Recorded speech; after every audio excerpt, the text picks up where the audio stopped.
Al-Fatihah. A'udzubillahi minasyaitonir rajim. Bismillahirrahmanirrahim. Alhamdulillahirabbil alamin. Maliki yaumiddin. Iyyaka na'budu wa iyyaka nasta'in. Ihdinas siratal mustaqim. Shiratal ladzina an'amta 'alaihim ghairil maghdubi 'alaihim waladdallin. Amin. A'udzubillahi minasyaitonir rajim. Bismillahirrahmanirrahim. Alhamdulillahi rabbil alamin. Wassalatu wassalamu ala asyrafil anbiya wal mursalin wa ala alihi wa sahbihi ajma'in. Allahumma rabbi shrah li sadri wa yassir li amri wahlul 'uqdatam min lisani yafqahu qawli. Subhanaka la ilma lana illa ma 'allamtana innaka antal alimul hakim. La haula wa la quwwata illa billahil aliyyil azim. Allahumma la sahla illa ma ja'altahu sahla wa anta taj'alul hazna idza syi'ta sahla. Allahumma inna duha'a duha'uk wal baha'a baha'uk wal jamala jamaluk wal quwwata quwwatuk wal asmata asmatuk. Allahumma in kana rizquna fis sama'i fa anzilhu wa in kana fil ardi fa akhrijhu wa in kana mu'siran fayassirhu wa in kana haraman fatahhirhu wa in kana ba'idan faqarribhu wa in kana qariban fayassirhu bi haqqi duhaik wa bahaik wa jamalik wa quwwatik. Allahumma atina ya Allah ma ataita ibadaka as-salihin wa ba'd. Alhamdulillah, tamunya seperti biasa, marilah kita beramal, bersikap, berwatak seperti amal, sikap dan watak orang-orang yang hati mereka sangat baik dengan Allah. Marilah kita mulakan halaqah kita ini, majlis kita ini dengan terlebih dahulu melahirkan rasa syukur yang tidak terhingganya ke hadrat Allah Subhanahu wa taala. Alladzi ahyana ba'da ma amatana. Dialah Allah yang menghidupkan kita setelah dirasakan pengalaman kematian apabila dihidupkan kita semalam. Dan dialah Allah yang menghidup dan membangunkan kita di hari yang baru. Alhamdulillah, kita bangun sebagai seorang Muslim. Kita bangun sebagai seorang yang beriman kepada Allah Subhanahu wa taala. Dan alangkah istimewanya rasanya apabila kita bangun, kita sama-sama mendapat hidayah, inayah serta taufik daripada Allah Subhanahu wa taala. Dan awal pagi hari ini kita dapat sama-sama menunaikan maksud taufik apabila kita dapat duduk dalam majlis ilmu di rumah Allah Subhanahu wa taala. Dan inilah, dan insya-Allah nanti kita akan lihat bahawa hidayah yang kita sentiasa minta kepada Allah, kita sentiasa minta hidayah daripada Allah. Ihdina as-sirata, hidayahkanlah kami jalan. Dan kita tahu bahawa hidayah yang tertinggi hidayah adalah hidayah taufiqiyah. Hidayah taufiqiyah. Jadi bila kita duduk dalam majlis yang seperti ini, maka dia adalah erti dan bukti bahawa kita telah mendapat hidayah taufiqiyah itu. Maka syukurlah pada Allah. Jangan tak syukur, sebab la in syakartum la azidannakum. Sifir mudah dari Allah, kalau kamu syukur, aku akan benar-benar tambahkan nikmat itu. Kita syukur pada Allah, Allah hidayahkan kepada kita, tunjukkan kepada kita dengan hidayah taufiqiyah sampai kita dapat duduk dalam majlis pengajian tafsir pada pagi ini, seperti pagi-pagi insya-Allah Selasa, yang lain insya-Allah ya. Dan kelas kita ada mungkin ramai yang baru yang saya cam pada mata saya ni, dan walau macam mana pun seperti biasa masih lagi perempuan mendominasi. Saya selalu cakap dalam kelas, kenapa? Sebab orang lelaki dah mengaji 1000 tahun lepas zaman Nabi itu, orang lelaki, ulama-ulama lelaki ni ramai. Jadi dah penat, jadi sekarang dia kasih kepada perempuan pula.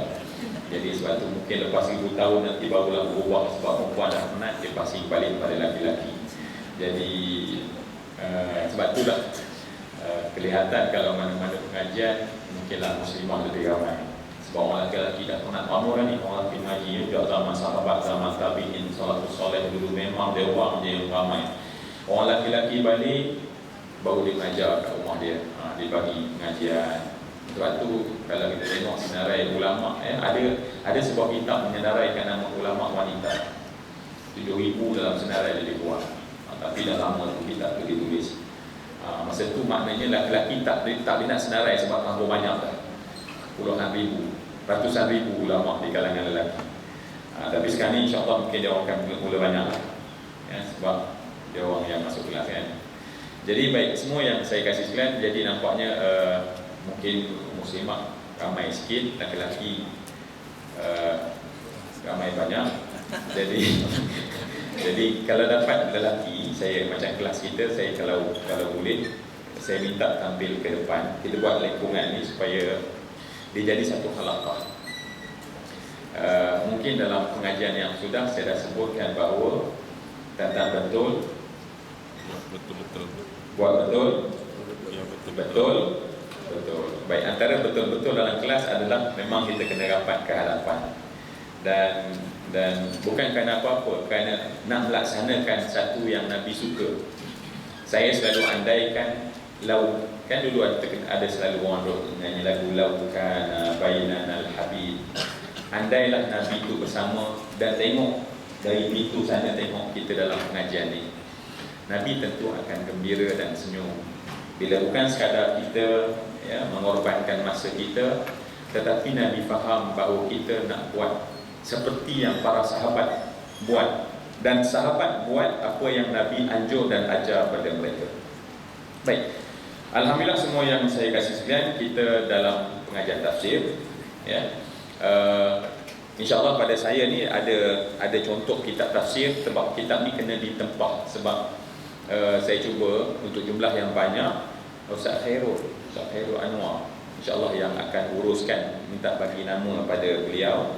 So ni contoh kitab tafsir Jalalain yang telah diterjemahkan kepada bahasa Melayu Indonesia. Ya, tak ada lagi bahasa Melayu kita, tapi alhamdulillah lah bila saya tengok bolehlah kita faham. Ya, dia jadi 2 jilid yang macam ni. Ya, dia ada satu lagi yang bukan hard copy, jadi dia hard cover, jadi dia 4 jilid, tapi harganya sama. Dia pecah yang ni dan yang tu, dan saya rasa berbaloi bagi setiap orang ada tafsir ini di rumah masing-masing yang boleh kita simpan, kita boleh bawa dalam kelas, dan kemudian nanti apa-apa kalau kita tidak ada pun anak kita dapat lihat. Saya pengalaman mengajar di satu tempat, dan kemudian ada seorang, saya sebab ramai kerana tak perasan, dan seorang datang pada saya, dia bawa catatan, dia kata hadis tak hadis, dan kemudian dia kata, Ustaz, dalam tu banyak catatan-catatan yang dibuat oleh mak dia. Kebetulan saya mengajar satu tu, saya ada bagi satu amalan supaya anak-anak dapat terikat dan sayang kita pada anak-anak tu, dan mak tu dia tulis kat situ. Jadi anak ni dia baca dan dia bawa pada saya kitab tu pun dalam keadaan menangis, sebab dia kata ibu dia dah sebulan meninggal dunia. bila ada masa kosong ni dibuka balik kitab, dia nampak catatan tu. Masa mungkin tengah saya belajar tu, mak ditulis ada amalan simple yang saya bagi, dan mak dia tulis kat situ senarai anak dia yang sulung, yang dia sayang, dan satu-satu. Bila anak ni dibaca, Masya Allah, dia dapat rasa bahawa begitulah. Jadi sebab tu pada saya berbaloi kalau kita ada sebuah kitab muktabar, kitab yang besar macam ni, yang boleh kita jadikan pedoman, insya-Allah ya. Jadi saya rasa Ustaz Khairul, tak silap saya, akan dapatkan nama ya. Ada dia beritahu, okey ya. Jadi nanti just kita kumpulkan ini ya. Dan harga untuk 2 jilid ni kalau tak salah saya, untuk harga yang kita dapat 160 untuk 2 jilid. Ya, untuk hak cover yang macam. Baik, insya-Allah kita akan membukanya pada bila-bila masa lepas daripada ini. Lepas insya-Allah kita selesaikan beberapa mukadimah sebelum pengajian kita. Dan ni bulan 8, sebab kita mungkin bulan September nanti ada, tapi ni kena sebulan order, sebab kena order daripada sana. Jadi nanti saya kira kalau dapat nama semua nanti confirm siapa nak beli, kita dapatkan, sebab makan masa sebulan. Dan bulan September kebetulan saya mungkin tak ada di sini sepanjang bulan September. Kalau tak ada apa aral, saya ke Mekah ya. Doakan Zurambi, doakan saya mudah urusan segala-galanya. Dan insya-Allah pada 4 bulan saya pergi, pada 1 hari bulan Oktober saya balik. Jadi doakanlah ya. Jadi pada masa tu saya tak bincang ni dengan Ustaz Khairul macam mana kelas kita. Tetapi saya kira kalau kita nak order kitab sebab makan masa sebulan, mungkin lepas saya balik tu insya-Allah kita boleh bersama-sama lah ya. Boleh ke begitu? InsyaAllah. Baik, semua yang saya kasih sekalian, kita sambung lagi lah ya. Kita duduk dalam pengajian kita ini, kita nak dekatkan. Dan saya ada beberapa hasrat. Sebab saya lihat kita duduk dalam talak kita ni bukanlah kita duduk macam duduk pengajian universiti ya. Universiti nanti dia ujung semester dia ada pressure dan segala macam. Pada saya objektif utama kita adalah memahami dan mendapat banyak kelebihan dan kebaikan daripada tafsir yang kita bincangkan. Dan sebab itu saya lihat, saya suka kalau dapat sebelum kita buka kitab ni, contohnya kita baca Asma'ullahil Husna dulu ke. Kalau lah setengah kelas saya buat begitu, setengah kelas saya tak buat macam tu. Tetapi saya kira kalau kita buat begitu bagus, pada saya. Sebab kita bukan hanya membuka kitab tafsir, tetapi kita duduk dalam majlis zikir ya. Kita boleh menyebut nama-nama Allah Subhanahu Wa Taala sebagai contoh. Jadi sebelum kita buka tafsir, kita baca dulu asma Allah yang biasa dalam televisyen, contohnya yang orang semua dah syai'un ma'ruf contohnya. Kita baca nas'aluka ya, contohnya lah, kalau lah tuan-tuan setuju. Jadi maknanya kita dapat dalam majlis kita ini, Masya Allah, zikir. Dan zikir itu yang merupakan asbab nak makbul doa. Jadi kita baca untuk supaya harapan kita datang ke satu majlis tapi dapat banyak benda. Kita dapat zikir, kita dapat ilmu, kita dapat ukhuwah ya, kita dapat ukhuwah. Kita nak benda ni. Sebab saya sentiasa percaya bahawa majlis ilmu adalah benih. Ilmu dan majlis ilmu adalah benih. Dan daripada benih inilah yang akan tumbuh pohon-pohon yang insya-Allah. Dan ada pohon-pohon yang besar yang bakal tumbuh insya-Allah. Maka sebab itu biarlah benih ini baik. Benih yang baik mesti dalamnya zikir. Benih yang baik adalah penuh dengan adab. Benih yang baik adalah penuh dengan ukhuwah dan kasih sayang. Ukhuwah dan kasih sayang ni adalah, sebab tu Nabi, elok juga saya sebutkan juga ya. Sebab Nabi nak menurunkan ilmu kepada para sahabat, tetapi ukhuwah itu ibarat tanah. Jadi kita buat semua benda itu, kita buat semua benda itu. Kerana bila benih, satu benih kita campak ke padang pasir, satu benih kita letakkan tanah yang subur, kita akan dapati bahawa sebab fokus daripada ilmu adalah amal, bukan ilmu itu.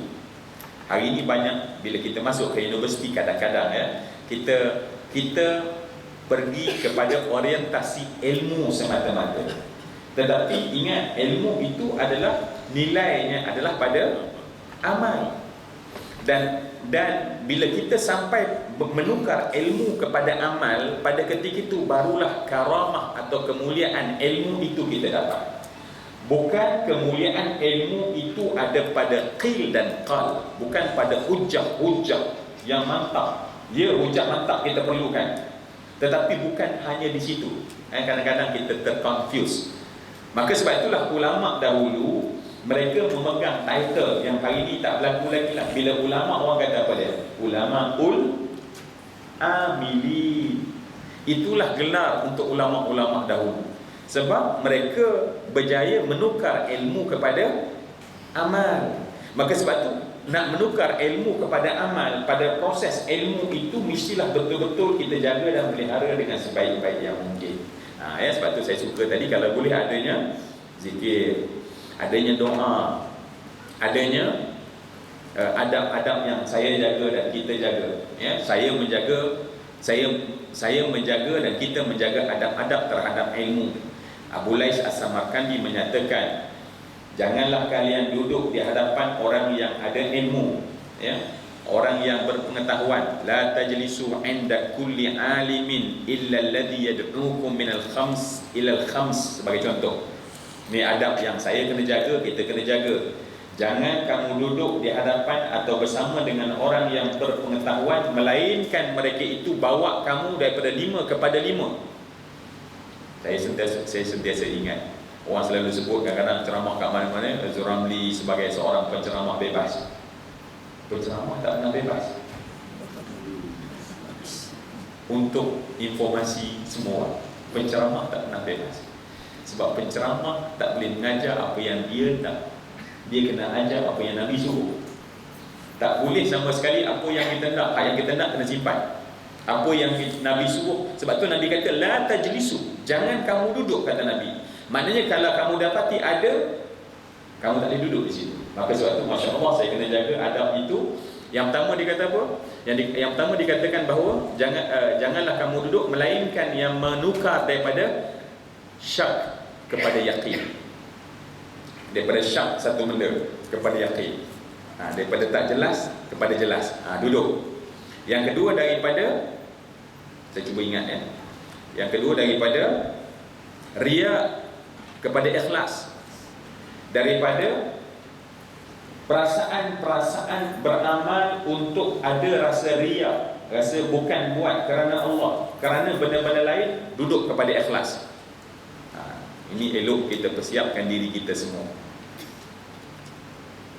Kemudian yang ketiga, minar rughbati ila zuhdi, minar rughbah, daripada kerakusan terhadap dunia kepada zuhud.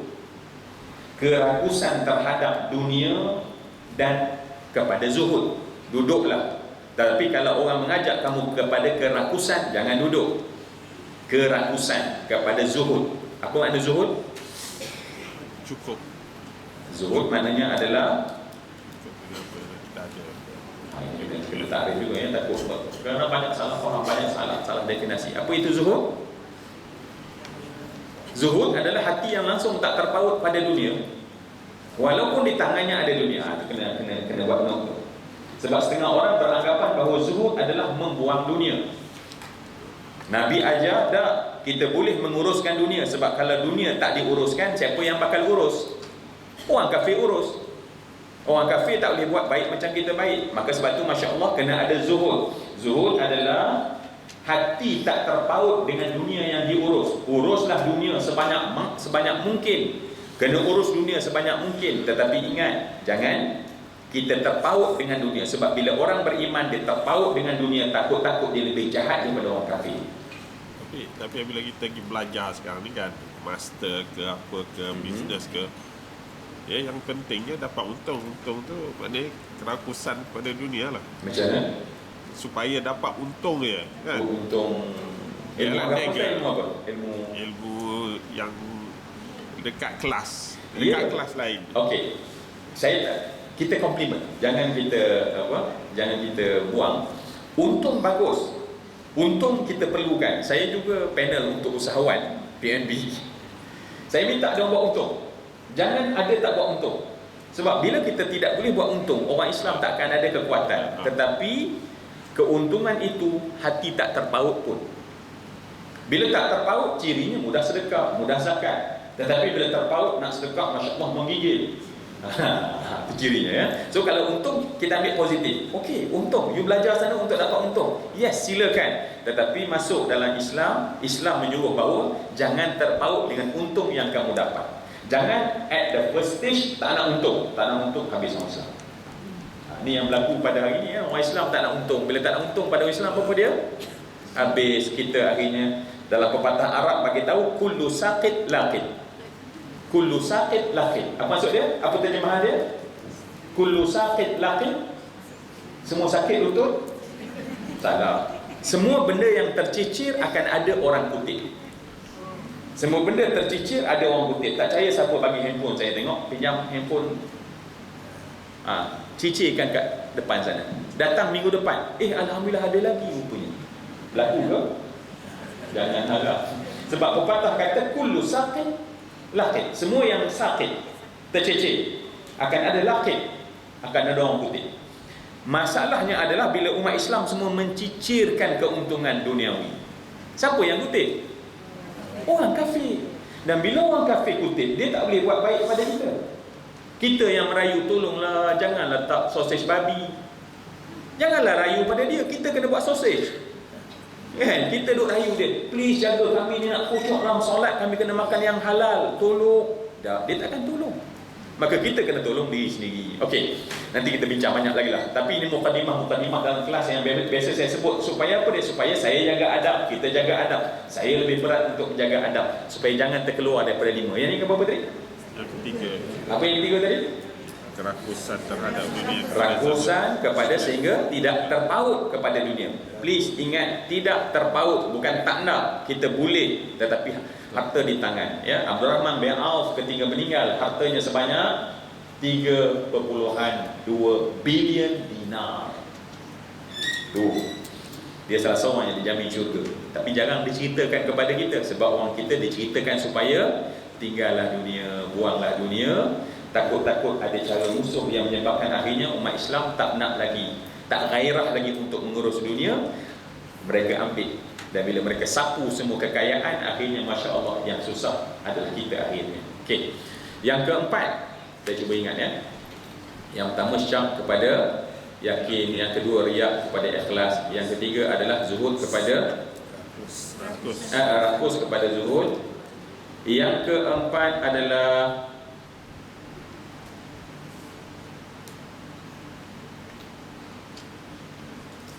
daripada adawah, daripada permusuhan kepada nasihat. Minal adawati ila nasihat. Okey, minal adawati ila nasihat, daripada kita bermusuhan. Manusia ni mudah untuk bersengketa dan bermusuh, ya, sebab kita ada mudah bertindih interest, kepentingan.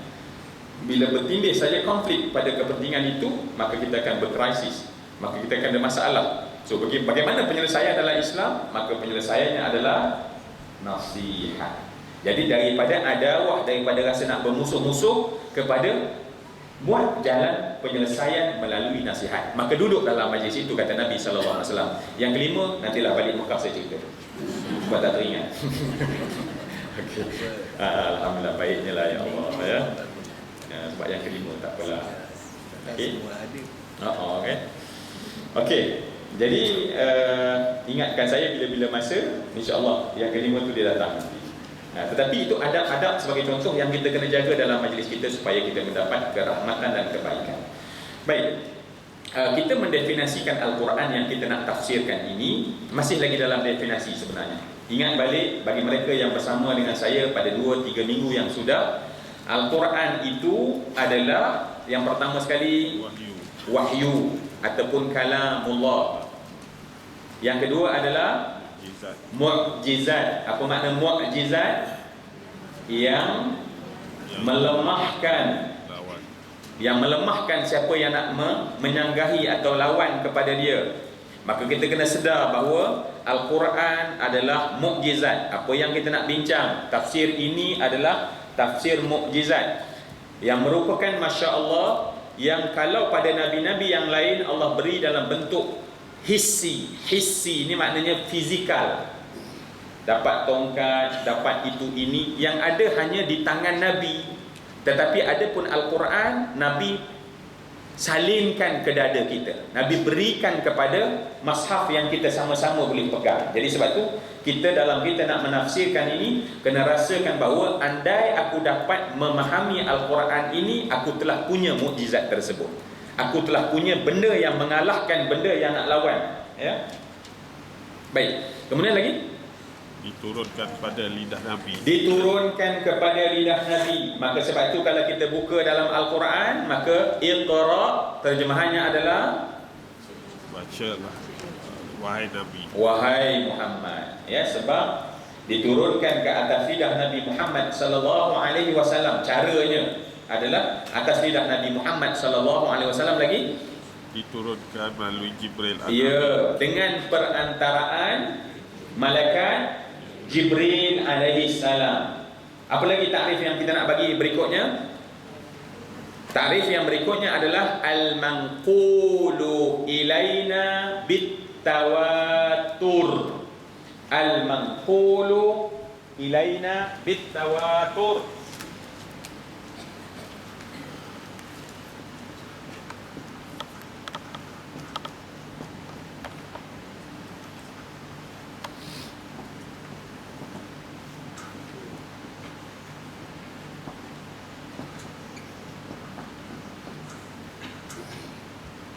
Baik, al-manqulu ilaina, al-manqul.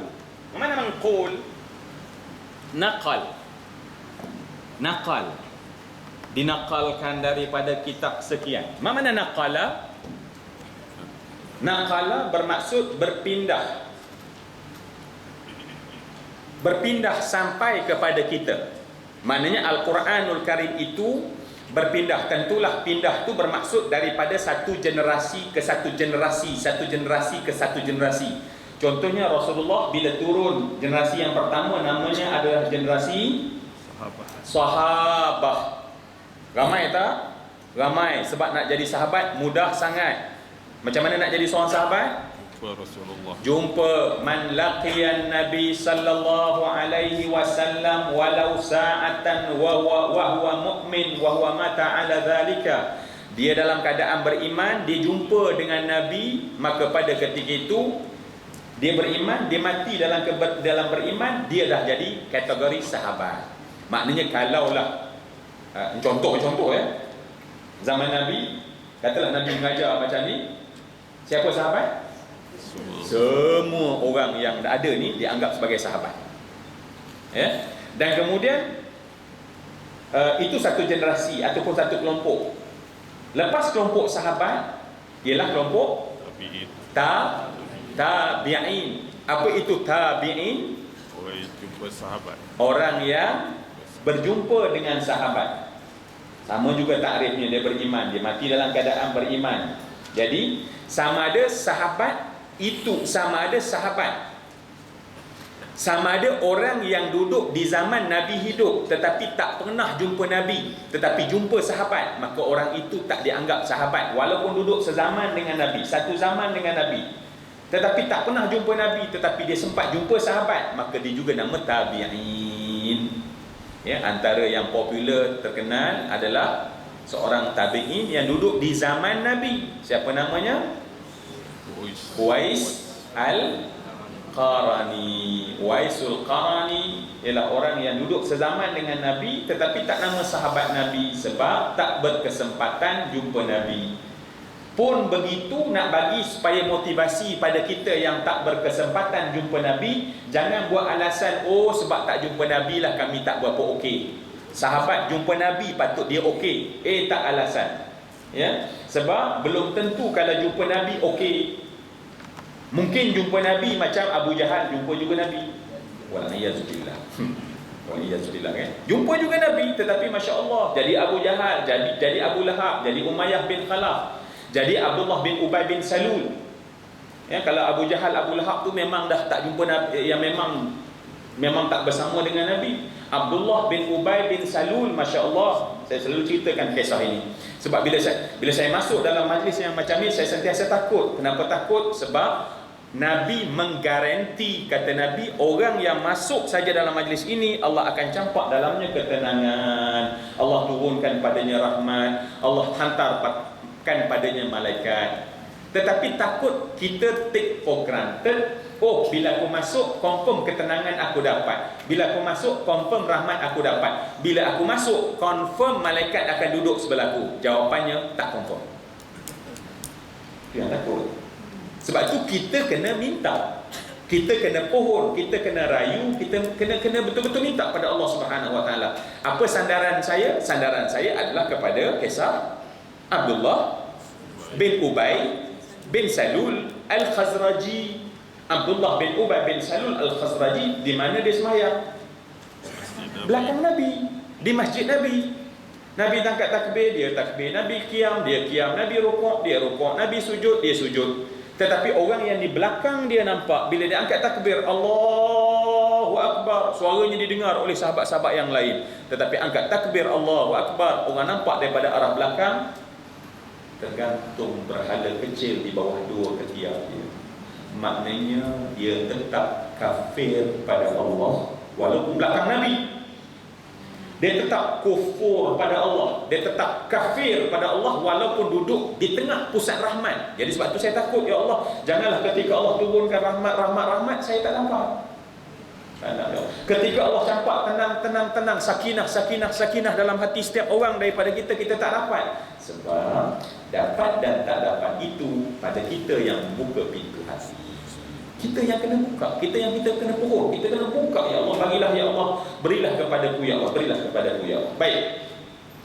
Jadi manusia yang tak jumpa Nabi tetap hebat.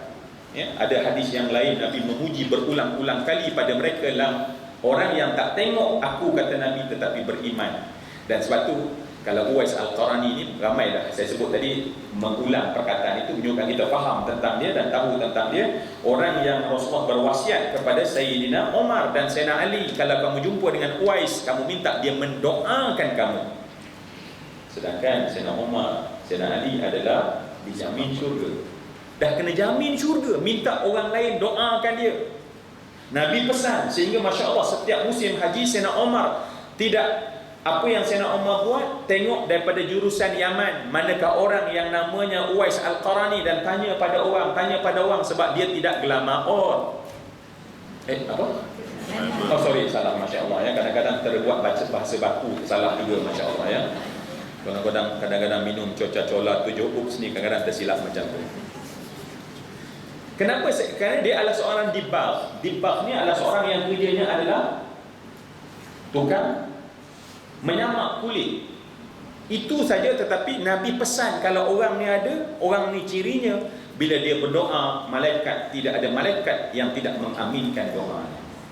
Masya-Allah ya.